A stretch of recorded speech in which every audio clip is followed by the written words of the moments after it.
¿Qué tal, amigos? Sean bienvenidos una vez más a lo que es el canal del sancarlista historiador. En esta oportunidad, como bien lo pudieron ver en la descripción del video, daremos a conocer la historia de uno de los monumentos más grandes que tiene la ciudad de Guatemala. Hablamos de la Torre del Reformador. Esta torre está ubicada en la zona 9 de la ciudad capital. Mi más cordial bienvenida a cada uno de ustedes en este nuevo video. Mi nombre es Justin de León, estudiante de la Universidad de San Carlos de Guatemala, del centro occidente del país, para la carrera de arquitectura y diseño. No se diga más y acompáñenme. ¿Sabes cuál es una de las torres más hermosas del mundo? No, esta torre no. Estamos hablando de esta torre, la Torre del Reformador. Ubicada en la ciudad de Guatemala, en la séptima avenida de la segunda calle de la zona 9. Sin duda alguna, la Torre del Reformador es un icono dentro de la cultura guatemalteca, sobre todo en la ciudad de Guatemala. Su historia se remonta hace más de 85 años. Incluso es un símbolo de identidad para el país como la Torre Eiffel, porque creen la gran apariencia o al menos similitud que estas contienen.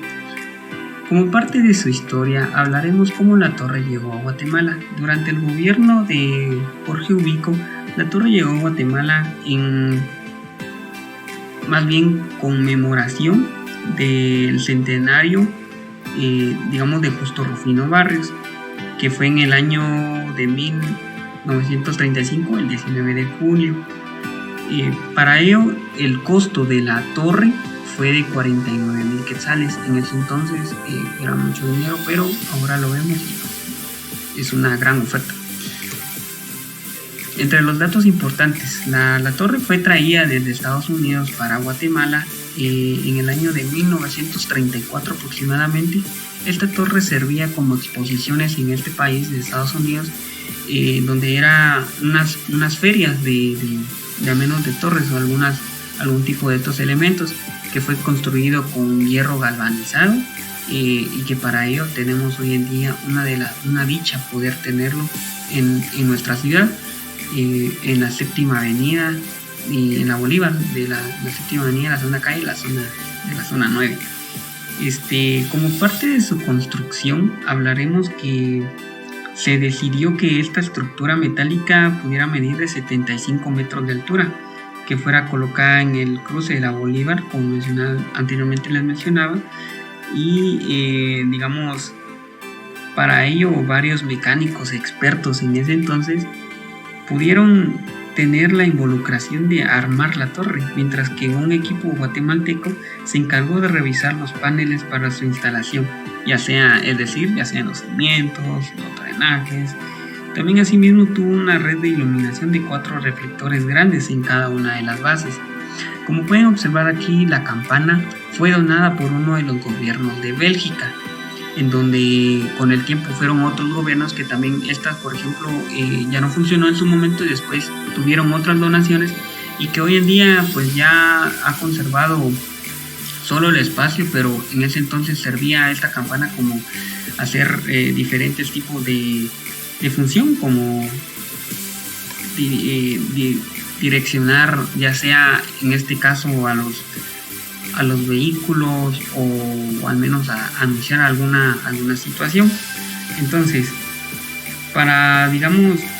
como base de su construcción, la silueta fue iluminada con un gas neón, y en su cúspide se instaló otro reflector, esto debido a que por solicitud del general Ubico se pretendiera que la luz proyectara al cielo los colores nacionales. Entonces, no obstante, digamos que eso no se logró y solo se veía el color blanco. Entonces, además de ello, se sabe que para las piezas como anteriormente les mencionaba, son de hierro galvanizado. Entonces, para la construcción hubo una empresa llamada United States Steel Productions, en donde se hizo al menos una cotización de cuánto esto costaba para que el pueblo guatemalteco lo pudiera traer. Entonces,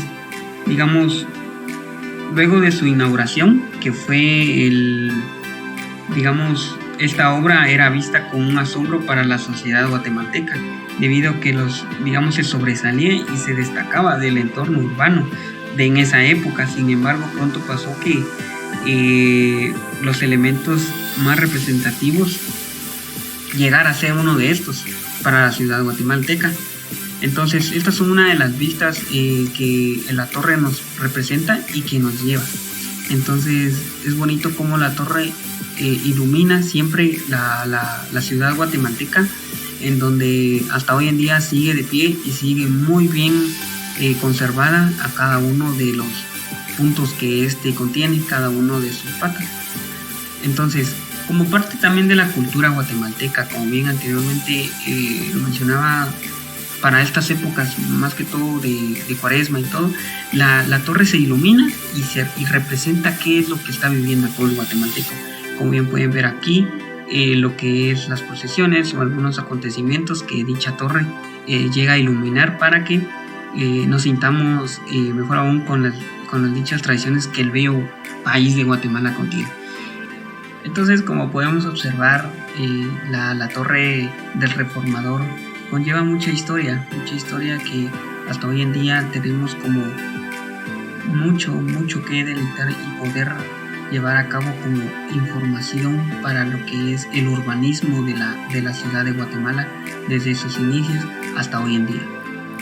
Sin más que decir, pues agradezco su atención a cada uno de ustedes por el presente video. Nos vemos en una próxima.